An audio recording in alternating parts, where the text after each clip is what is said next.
देखो भाई, सबसे बड़ी जो दिक्कत रहती है वो ये है डिसिप्लिन।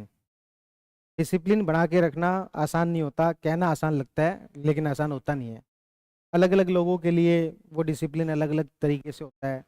जैसे आप लोगों को पढ़ाई करनी है, पेपर लिखने हैं, हो सकता है कुछ लोग पढ़ भी अच्छे से नहीं पाते, पढ़ने का भी डिसिप्लिन नहीं होता। लोगों में पढ़ने का डिसिप्लिन होता है लेकिन पेपर देने का डिसिप्लिन, पेपर नहीं देते वो, है ना। अलग अलग थॉट चलते रहते हैं कि नंबर कम आएंगे, डिमोटिवेट होंगे, इससे अच्छा पेपर नहीं देते हैं। तो बहुत सारे अलग अलग रीजन होते हैं, लेकिन बहुत सारे लोग डिसिप्लिन में नहीं रह पाते पूरे। आज जो आपकी जर्नी शुरू हुई है, जो कि प्री तक चलेगी, उसके बाद में प्री से मेंस के बीच में टेस्ट सीरीज जो है वो अलग होगी। तो इस पूरी तैयारी के अंदर आपको जो सबसे पहली चीज ध्यान रखनी है वो है डिसिप्लिन, अनुशासन। मैं बहुत 3 बार मैंने यूपीएससी के इंटरव्यू दिए, और कई बार मैंने बताया कि मेंस के बाद से लेकर जब तक कि अगला प्री नहीं होता था, उस समय में मैंने कोई कभी खास जो पढ़ाई की नहीं। तो जब भी, जैसे अक्टूबर में मेंस हुआ, और मेंस देने के बाद यूँ लगता था इस बार अपना यूपीएससी 100% क्लियर हो रहा है, कोई रोक ही नहीं रहा, दोबारा तैयारी क्यों करनी है। कभी तैयारी की नहीं। दिसंबर में मेंस का रिजल्ट आया, मेंस क्लियर हो गया। फरवरी मार्च के अंदर इंटरव्यू हुआ, तब तक भी लग रहा है कि हाँ इस बार तो अपना हो ही रहा है, इंटरव्यू भी बहुत अच्छा गया है। फिर उसके बाद में अप्रैल के अंदर फाइनल रिजल्ट आया, पता लगा फाइनल सिलेक्शन नहीं हुआ। मई या जून के अंदर प्री होता था, फटाफट 2 महीने के अंदर प्री का पढ़ते, फिर से प्री पास हो जाता। तो जो सबसे पहली गलती मैंने यहाँ पर की वो क्या थी, इस दौरान नहीं पढ़ना। वो गलती आपने नहीं करनी है, पहली चीज। दूसरी चीज, ये जब मैं वापस यहाँ पर अप्रैल के बाद पढ़ने बैठता था तो 5 से 6 महीने का गैप आ जाता था, और फिर उसके बाद में दोबारा पढ़ना कई बार बड़ा मुश्किल लगता है। तो मैं अपने आप को पूरा लगभग कम से कम भी 1 हफ्ते 10 दिन का टाइम देता था कि पढ़ाई जिस दिन शुरू करेंगे उस दिन हो जाएगी, पहले जीवन के अंदर कुछ चीजें ठीक कर ली जाए। जैसे जब नहीं पढ़ते हैं तो अपने उठने बैठने खाने पीने सोने की आदतें खराब हो जाती, रात को लेट सो रहे हैं, सुबह लेट तक सो रहे हैं, फिर तो वो सारी चीजें खराब हो जाती है। सबसे पहले मैं कम से कम 1 हफ्ते तक यही करता था कि सबसे पहले तो रूटीन को सही किया जाए। तो आप पढ़ाई शुरू कर रहे हो, वापिस यदि कोई गैप आ गया है, एक सबसे पहला काम करना जो चाहिए आपको, अगले हफ्ते 10 दिन में कर लेना चाहिए, वो सबसे पहले तो रूटीन को सही करो। जो भी आपका रूटीन है, किसी के लिए लेट नाइट पढ़ना अच्छा लगता है, किसी को अर्ली मॉर्निंग सही लगता है। जैसे मेरा ये था कि ना तो बहुत ज़्यादा जल्दी सुबह 6-7 बजे उठे, और ना बहुत ज़्यादा लेट तक 11-12 बजे सो गए, तो वो ठीक लगता था। जो भी सुबह घूमने का और ये सब रखना चाहिए, स्टूडेंट लाइफ में बहुत ज़्यादा जरूरी है। ये आपको लगता है कि हमारा आधा घंटा खराब हो रहा है, लेकिन ये आपको आधा घंटा बहुत एनर्जी देता है। तो ये सब चीज़ें भी हमें करनी चाहिए। हमें लगता है कि हम सिर्फ पढ़ लेंगे और बहुत सारे आंसर लिख लेंगे, वो चीज़ें तो हैं, लेकिन उस चीज़ की एनर्जी कहाँ से मिलेगी। उस चीज़ की एनर्जी मिलेगी जब अपन सब कुछ डिसिप्लिन में रहेंगे। स्टूडेंट लाइफ के अंदर डिसिप्लिन बहुत ज़्यादा जरूरी हो जाता है। तो पहले अपन गुरुकुल में पढ़ते थे, गुरुकुल के अंदर पढ़ाने की वाली चीज़ें तो बहुत कम पढ़ाते थे, वो डिसिप्लिन ही सिखाते थे। गुरु जो अलग अलग तरीकों से जो उनकी परीक्षाएं लेता था, परीक्षाओं में ये नहीं पूछते थे कि भारतीय संविधान किन विदेशी स्रोतों से प्रेरित है, नहीं। उनकी परीक्षाएं होती थी जीवन के अनुशासन की, जीवन को किस तरीके से जीना है उसकी। अब ये बातें बहुत आदर्शवादी लगती है, लेकिन सही बात यह है कि इसी से शुरुआत होती है अच्छी पढ़ाई की। ये सारी चीजें जब अपनी ठीक रहेगी तब उसके बाद में अपनी अच्छी पढ़ाई हो पाएगी।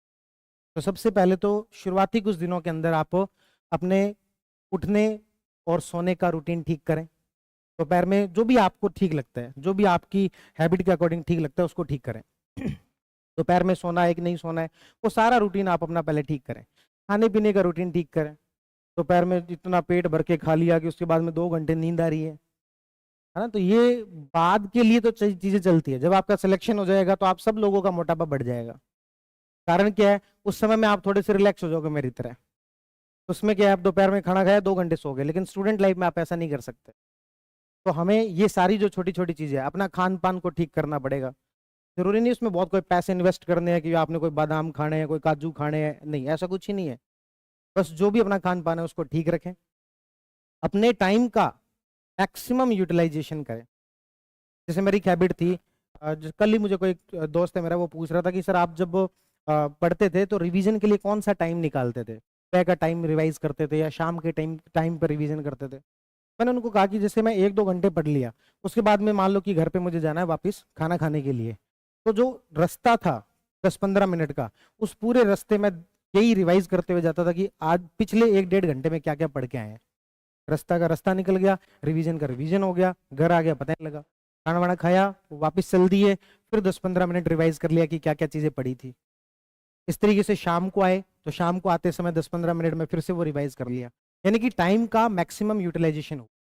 शाम को जैसे मैं आधे घंटे पार्क में घूमने जाया करता था, उस समय में जो भी पढ़ा है उसको थोड़ा शॉर्ट में लिख लिया एक पेज पर, उसको जेब में डाल के पार्क में घूमने चले गए और याद करते रहे कि ये पढ़ा था, ये पढ़ा था, कुछ भूल रहे हैं तो उस पन्ने को निकाला और देख लिया कि हाँ ये पढ़ा था, ये पढ़ा। तो अपन को जो है ना मैक्सिमम यूटिलाइजेशन करना पड़ेगा टाइम का। आप जब 10-10 मिनट, 5-5 मिनट, 2-2 मिनट के बारे में सोचना शुरू करोगे तब अपने वो हैबिट बनेगी। मोबाइल चलाने को कम करना पड़ेगा। कल आप लोगों में से अधिकतर लोगों ने वर्ल्ड कप फाइनल पूरा देखा होगा, ठीक है। अब हमें वो देखने की स्वतंत्रता है, आपको पूरा देखने की स्वतंत्रता नहीं है। बीच बीच में स्कोर देख लिया चलता है, ठीक है ना, लेकिन पूरा देखने की आपको स्वतंत्रता नहीं है, क्योंकि पूरा देखने का मतलब है आपने 8-9 घंटे निकाल दिए। अपना टाइम, अपने पास में इतना टाइम नहीं है। जब भी स्टूडेंट आके कहते हैं कि मेरे पास में टाइम नहीं है, इतनी सारी चीजें कहाँ से पढ़ें, तो मुझे पक्का पता है कि यदि मैं उससे ये कह दूं कि तुम अपना डायरी के अंदर टाइम लिख दो कि कल पूरे दिन में क्या किया, वो दिन नहीं लिख पाएगा, क्योंकि उसे खुद ही नहीं पता कि उसका टाइम जा कहाँ रहा है। तो टाइम मैनेजमेंट इस पूरी के अंदर बहुत ज्यादा जरूरी है कि हम अपने टाइम का मैक्सिमम यूटिलाइजेशन कैसे करें। और इन सब चीजों की मैंने छोटी छोटी वीडियोज बना रखी हैं, आपके कोर्स के अंदर गाइडेंस वीडियोज के नाम से मिलेंगी। जैसे एक होगा how to do effective time management, और टाइम को काट के मैंने कर रखा है माइंड मैनेजमेंट, कि पहले माइंड को ठीक करें तो टाइम अपने आप मैनेज हो जाए। जब आपकी माइंड में अपनी सेल्फ इमेज बड़ी होगी, तो सबसे पहले तो एक और दो चार मैं छोटी छोटी चीज और बताना चाहूंगा कि आप जो है ना टाइम मैनेजमेंट करने के लिए सबसे पहले आपको क्या करना पड़ेगा, अपना माइंड मैनेजमेंट। डिटेल में इस पूरी बात को सुनना है तो मैंने आपके कोर्स में एक वीडियो अपलोड कर रखी है। टाइम मैनेजमेंट करने के लिए हमें सबसे पहले करना पड़ेगा माइंड मैनेजमेंट। माइंड मैनेजमेंट ये कि अपने आप की जो सेल्फ इमेज है वो अच्छी बनाए, अपने आप को आरएस अधिकारी के तौर पर, एसडीएम के तौर पर देखें। और उसके लिए आज इस समय में जो टाइम चल रहा है, इससे बढ़िया टाइम कोई नहीं है। क्यों नहीं है? ताजा ताजा रिजल्ट है, आपको नए नए टॉपर्स दिख रहे हैं, उनकी कहानियां दिख रही है। कल मैं एक वीडियो देख रहा था, उसमें भारत की जो कप्तान है हरमनप्रीत कौर, जिस तरीके से उन्होंने ट्रॉफी उठाई है ना, जो आजकल वो बना हुआ है रोहित शर्मा की तरह स्लो वॉकिंग करते हुए, और फिर वो ट्रॉफी उठाई। उनका 10-15 दिन पहले का कोई एक इंटरव्यू है, उसके अंदर वो पत्रकार जो पूछ रहे हैं उनसे कि भाई आप जीत जाओगे तो कैसी वो फीलिंग होगी, किस तरीके से ट्रॉफी उठाओगे, तो उन्होंने वही स्टेप करके दिखाया जो कि कल उन्होंने एक्चुअल के अंदर किया। वो क्या था? मैनिफेस्टेशन। कि जो हमें एक्चुअल उस समय में फाइनल रिजल्ट आने के बाद जो करना है, उसकी पिक्चर पहले दिमाग में बने। जब आपका सिलेक्शन होगा, आप अपने आसपास के जो भी टॉपर्स हैं इनको अलग अलग जगह जाते हुए देखते होंगे, पोडियम में जाते हुए देखते होंगे, खुद को वहां पर महसूस करें, खुद को वहां पर देखें। और जब इस तरीके का आपकी एक मेंटेलिटी बन जाएगी, इस तरीके का आपका माइंड बन जाएगा, तब आपका समय खराब करने का अपने आप ही मन नहीं करेगा। कोई दूसरा आपको समझाएगा आपके समय के लिए? दूसरा कोई नहीं समझा सकता। आपके जब मन में बैठ जाएगा नहीं, नहीं मुझे समय खराब नहीं करना है, तो फिर ऑटोमेटिकली आप नहीं करोगे। और वो आपके मन में बैठेगा कब?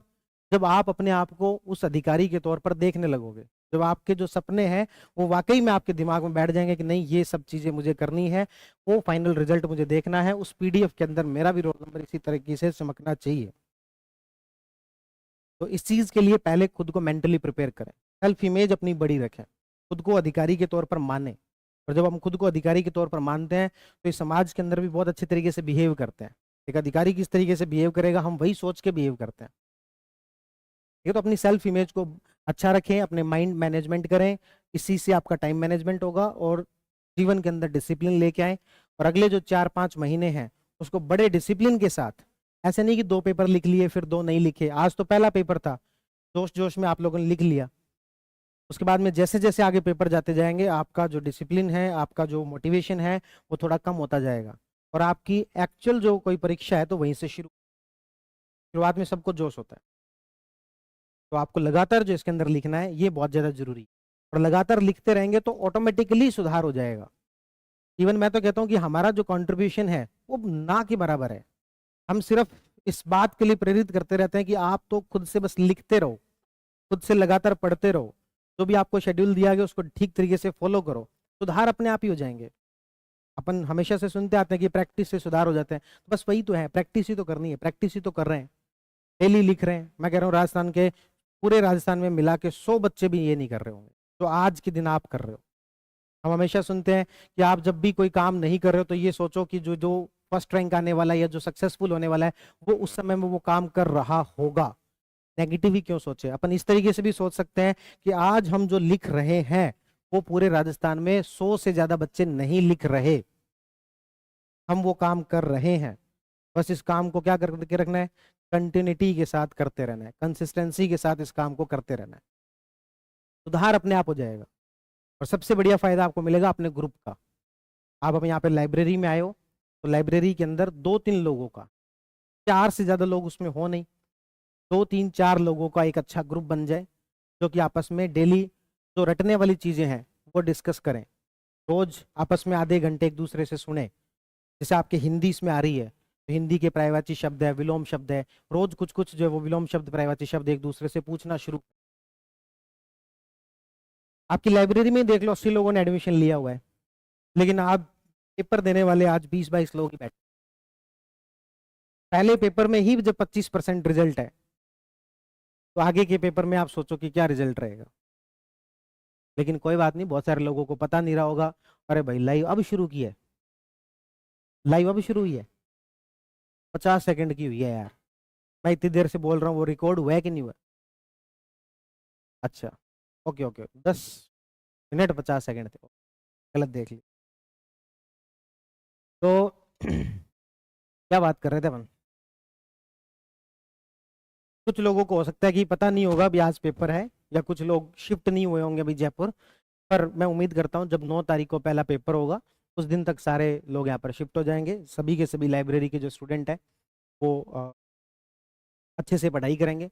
पिछली बार लाइब्रेरी का मेंस पास करने वालों का रिजल्ट 40% था, जो कि हमने बिना किसी फिल्टर लगाए। जैसे अभी मैंने आपसे पूछा कि कितने लोगों का मेंस आज तक कभी क्लियर हुआ है, तो आप में से कहा एक भी ऐसा। पिछली बार हमारे जो भी मेंस क्लियर हुआ है उसमें से सिर्फ 10 लोग ऐसे थे जिन्होंने पहले इंटरव्यू दे रखे थे, बाकी 50 लोग एकदम फ्रेश थे, पहली बार या तो मेंस दे रहे थे या फिर पहली बार उनका मेंस क्लियर हुआ है, क्योंकि हमने बिना किसी फिल्टर लगाए एडमिशन लिए थे। आपके लिए भी हमने कोई फिल्टर नहीं लगाया कि 2 मेंस दे रखे हैं उसी का एडमिशन लेंगे, ये सब चीजें। कहने का मतलब ये है, पिछली बार रिजल्ट 40% रहा था, हम बिल्कुल नए थे, कंटेंट वगैरह बन रहा था, इस बार सारी चीजें तैयार है। इस बार हमारा मेंस का लाइब्रेरी का जो रिजल्ट है कम से कम मेरा मेरा मानना यह है कि 60-70% तक रहना चाहिए। बस उसके लिए हमें एक ही मेहनत आप पे बार बार करनी है, आपके माइंडसेट को इस तरीके का बना के रखना है कि आप पेपर दो। सारे पेपर में क्या आंसर राइटिंग में सुधार, कैसे कंटेंट, वो सब धीरे धीरे अपने आप कर लोगे। एक ह्यूमन माइंड जो है वो अपने आप चीज़ों को ऑब्जर्व करके सीख लेता है, हमें उसके ऊपर मेहनत ही नहीं करनी है। हमारी मेहनत केवल इस बात पे जाती है कि आप कंसिस्टेंसी के साथ लिखते रहो। इसीलिए आपके लिए एक मेंटोर भी अवेलेबल रहेंगे, जैसे आज उत्कर्ष सर आए होंगे, है ना, तो उनसे भी आप रेगुलर चीज़ें पूछते रहें। और जो ज़्यादा पूछते हैं, जो ज़्यादा टच में रहते हैं, उनकी शक्लें हमें ज़्यादा याद रहती है, उनके नाम याद रहते हैं, फिर उनसे भी हम चलते फिरते पूछ लेते हैं। जैसे हमारे धीरेन्द्र बैठे हैं यहाँ पर, फाउंडेशन बैच के स्टूडेंट है, आते ही मैंने इनसे पूछ लिया, हाँ भाई धीरेन्द्र क्या कर रहे हो, तो ये लगातार टच में रहते हैं, लगातार मिलते रहते हैं, तो हमें इनका नाम भी याद रहता है। और एक बार जब हम इनसे पूछ लेते हैं ना भी कैसी चल रही है पढ़ाई, पेपर दिया कि नहीं दिया, बस इतना काफ़ी होता है आपसे, आपके मोटिवेशन को बनाए रखने के लिए। तो ये आपसे कोई पूछ रहा है तो यानी कि अगले पेपर में और अच्छे से परफॉर्म करना है। तो लगातार मेंटोर से, हमसे, जब भी पेपर हो, जब भी लाइब्रेरी में आप बैठे हो, बाहर गाड़ी खड़ी है, एक बार ऊपर आके बता दिया करो कि सर इतने इतने पेपर दिए थे, ऐसे ऐसे मार्क्स आ रहे हैं, बस इतना सफिशिएंट। इतना भी करते रहोगे तो आपकी कंसिस्टेंसी बनी रहेगी बस, और हमें यही करना है बेसिक। ठीक है, तो आप लोग सारे पेपर दोगे आगे से, एकदम तैयार हो इस पूरे प्रोग्राम के लिए।